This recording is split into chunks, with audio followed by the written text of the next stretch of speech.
Pablo Neruda. The sea through the trees, distant, shining, the foreground a stone wall with lichen. An old salt sits staring out at the sea.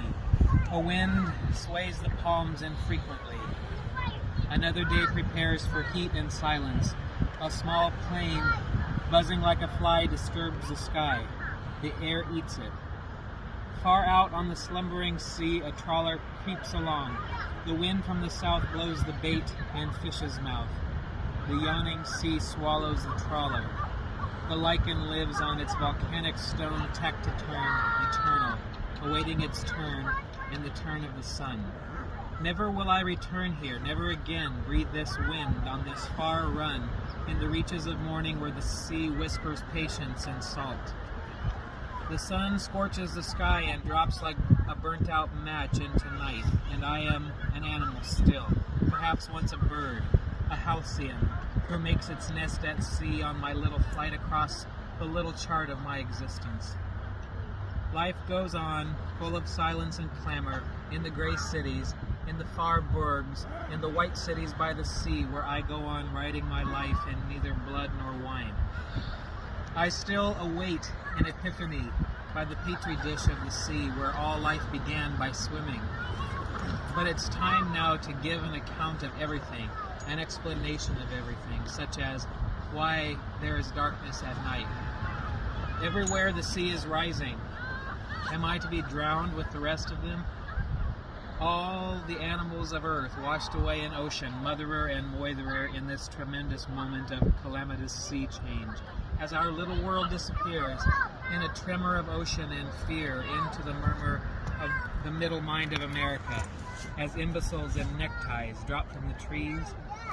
No matter then if I end up in a house of insurgents on the Avenida de los Insurgentes, or shoeless on Boston Common, or cast up clueless in my Uncle Desir's beach hut in St. Thomas. Pardon my conduct then if I can give you any final word, a final unified theory of existence, all thoughts subsumed in one great thought, utopian vision. Humans, with all their voices as myriad as the syllables of the sea, have never been able to fathom man's fate, nor tell us why we are here. Still we be as free as the sea to be nothing but our own shadow selves, beach bums, all after all in future time when no nations no longer exist. Wow. And the earth is swept by ethnic hordes in the search of food and shelter. Neither patient nor placid in the face of all this, in the sea of every day with its true tides, I run before the wind, immune to hidden reef or harbors. Someone throws me crystal fruits in the shape of life preservers. Others wave from distant strands. Goodbye, goodbye. Beached at last, bleached out, I would to the woods again, in its ancient trees that sing like sitars in the wind, wordless ragas.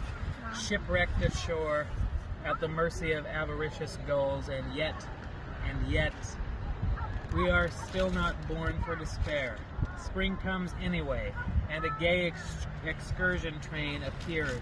The ancient conductor with stovepipe hat and gold pocket watch greets us like long-lost passengers, gracing us with wreaths around our necks as arms of lovers, insanely embrace us. Is there anything more to be said?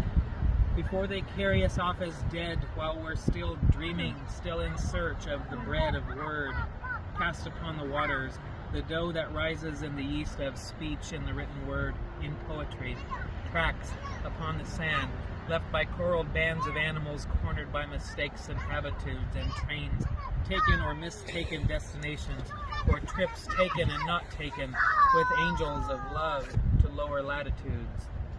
Between two waves, the ocean is still, a silence of ages, but lasting but a moment between two waves of emotion as lovers turn to each other or away.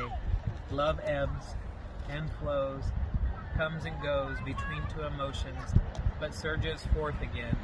And with each new wave, as some sea creature from the deep breaks the surface with a leap, the sea roars, but says no more. Oh, the yarn it could spin, if it would, between its rages, under the eye of the sun, under the ear of the sky. plunderers and peace of eight, invisible cities, crystal skulls, petrified holes, sailors, masturbations, oh, yesterday's sperm lost in the wake of a pleasure boat. Oh, endless, the inchoate, the incoherent narrative, Voyager, pass on. We are not our fathers, yet we carry on breathing like them, loving and killing like them. Away then, away in our great tall ships, over the hills of ocean, to where Atlantis still rides the tides, or where that magic mountain, not on any map, wreathed in radiance, still hides. Wow.